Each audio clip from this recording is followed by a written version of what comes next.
European യൂണിയനിലെ 27 അംഗരാജ്യങ്ങളോട് ഇസ്രയേലിൽ നിന്നുള്ള ചില സാധനങ്ങൾക്ക് തീരുവ വർദ്ധിപ്പിക്കാനും 10 ഹമാസ് നേതാക്കൾ, ഇസ്രയേലി കുടിയേറ്റക്കാർ, പ്രധാനമന്ത്രി ബെഞ്ചമിൻ നെതന്യാഹുവിൻ്റെ മന്ത്രിസഭയിലെ ദേശീയ സുരക്ഷാ മന്ത്രി ഇറ്റാമർ ബെൻഗ്വിർ, ധനകാര്യമന്ത്രി ബെസലേൽ സ്മോട്രിച്ച് എന്നിവർക്കെതിരെ ഉപരോധം ഏർപ്പെടുത്താനും യൂറോപ്യൻ യൂണിയൻ വിദേശ മേധാവി കാജ കലാസ് ആവശ്യപ്പെട്ടു എന്ന വാർത്ത വരികയാണ്.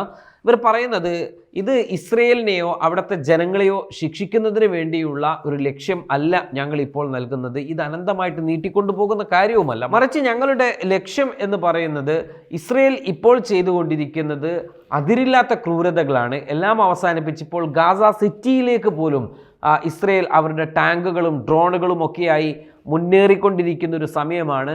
ഇത് അവസാനിപ്പിക്കാൻ അവരെ സമ്മർദ്ദത്തിൽ ആക്കുക മാത്രമാണ് ഏക പോംവഴിയുള്ളത്. അതുകൊണ്ട് തന്നെ ഇസ്രയേൽ ഈ സമ്മർദ്ദത്തിന് അടിമപ്പെടണമെങ്കിൽ സ്വാഭാവികമായും അവർ ഏറ്റവും വലിയ സാമ്പത്തിക വ്യാപാര വാണിജ്യ പങ്കാളിത്തം ഉള്ള രാഷ്ട്രങ്ങൾ യൂറോപ്പാണ്. അതുകൊണ്ട് തന്നെ യൂറോപ്പിൻ്റെ സമ്മർദ്ദം താങ്ങാൻ ഒരുപക്ഷെ ഇസ്രയേലിന് കഴിയില്ല. അതുകൊണ്ട് ഞങ്ങൾ ആ വഴിക്ക് നീങ്ങുന്നു.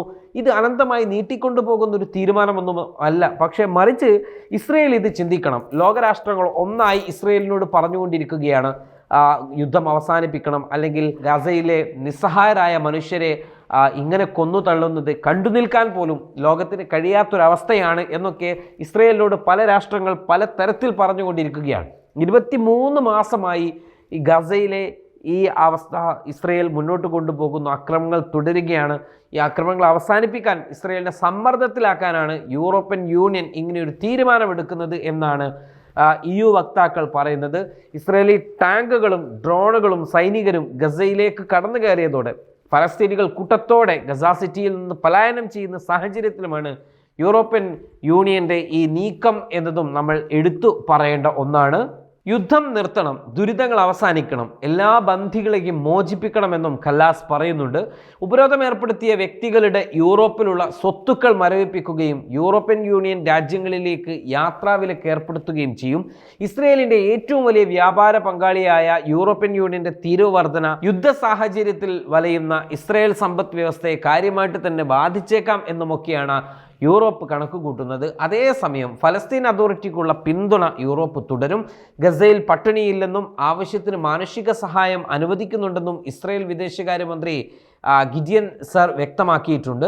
അതേസമയം തന്നെ ഇസ്രായേലിനെതിരായ നടപടിയിൽ ഈ യൂറോപ്യൻ യൂണിയനുള്ളിൽ ഭിന്നതയുമുണ്ട് എന്ന വാർത്തകൾ പുറത്തു വരികയാണ്. ഈ ഉപരോധങ്ങളും വ്യാപാര നടപടികളും ഭൂരിപക്ഷം അംഗരാജ്യങ്ങളും അംഗീകരിക്കുമോ എന്ന് വ്യക്തമല്ല. അതേസമയം ഇസ്രായേൽ ആക്രമണത്തിൽ പ്രതിഷേധിച്ച് ആംസ്റ്റർഡാം മുതൽ ബാഴ്സലോണ വരെയുള്ള വിവിധ യൂറോപ്യൻ നഗരങ്ങളിൽ അരങ്ങേറിയ പ്രകടനങ്ങളിൽ ലക്ഷക്കണക്കിന് ആളുകളാണ് പങ്കെടുത്തുകൊണ്ടിരിക്കുന്നത്. സ്പെയിൻ വളരെ നിർണായകമായ ഒരു തീരുമാനം എടുത്തിരിക്കുന്നു. അവർ മില്യൺ കണക്കിന് ഡോളറുകളുടെ ആയുധ ഇടപാട് ഇസ്രയേലുമായി അവസാനിപ്പിച്ചിരിക്കുന്നു എന്ന വളരെ വലിയ ഒരു വാർത്ത വരുന്നു. തുർക്കി നാറ്റോ അംഗരാജ്യമാണ്. തുർക്കി ഇസ്രയേലുമായി ഏത് സമയത്തും ഏറ്റുമുട്ടലിൻ്റെ ഒരു പാതയിലേക്ക് കടന്നു വരുന്നു. നേരത്തെ ഇസ്രയേലികൾ കൂട്ടത്തോടു കൂടി കുടിയേറുകയോ അല്ലെങ്കിൽ ഇറാൻ്റെ ആക്രമണം ഉണ്ടായ സമയത്ത് അഭയാർത്ഥികളാവുകയോ ഒക്കെ ചെയ്തിരുന്ന ബെലാറസ് എന്ന രാഷ്ട്രമുണ്ട്. ആ ദ്വീപ് രാഷ്ട്രത്തിൽ നിന്ന് ഇസ്രയേലിനെതിരെ കടുത്ത അമർഷം പുകയുകയാണ്. ഇസ്രയേൽ അവരുടെ വ്യോമ പ്രതിരോധ സംവിധാനങ്ങൾ ബെലാറസിൽ സ്ഥാപിച്ചിട്ടുണ്ട്. അതിനെതിരെ അവിടുത്തെ ജനങ്ങളും ആ ബെലാറസ് ഭരണകൂടത്തിനെതിരെ പ്രതിഷേധവുമായി രംഗത്ത് വരികയാണ്. മാത്രമല്ല, ഈ രാഷ്ട്രങ്ങളിൽ നിന്നൊക്കെ ഏതെങ്കിലും തരത്തിലുള്ള ആക്രമണങ്ങൾ ഉണ്ടാകുന്ന പക്ഷം അഭയം പ്രാപിച്ചുകൊണ്ട് ഇസ്രയേലികൾ യാത്ര ചെയ്യുന്ന ഒരു രാഷ്ട്രമാണ് ഈ സൈപ്രസ് എന്ന് പറയുന്ന ദ്വീപ് രാഷ്ട്രം. ആ സൈപ്രസിൽ ഇപ്പോൾ ഭരണകൂടത്തിനെതിരെ വലിയ പ്രതിഷേധങ്ങൾ നടക്കുന്നു.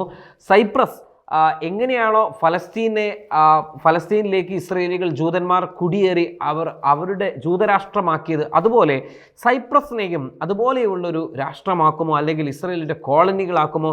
ഈ യൂറോപ്യൻ രാഷ്ട്രത്തിനകത്തുകൂടി ഫലസ്തീൻ പോലെ മറ്റൊരു കോളനികളാക്കി, ജൂത കോളനികളാക്കി ഇസ്രയേലികൾ അതിനെ മാറ്റുമോ എന്നൊക്കെയുള്ള ആശങ്കയും ആകാംക്ഷയും സൈപ്രസിനകത്തും ഇപ്പോൾ വർദ്ധിച്ചുകൊണ്ടിരിക്കുകയാണ്.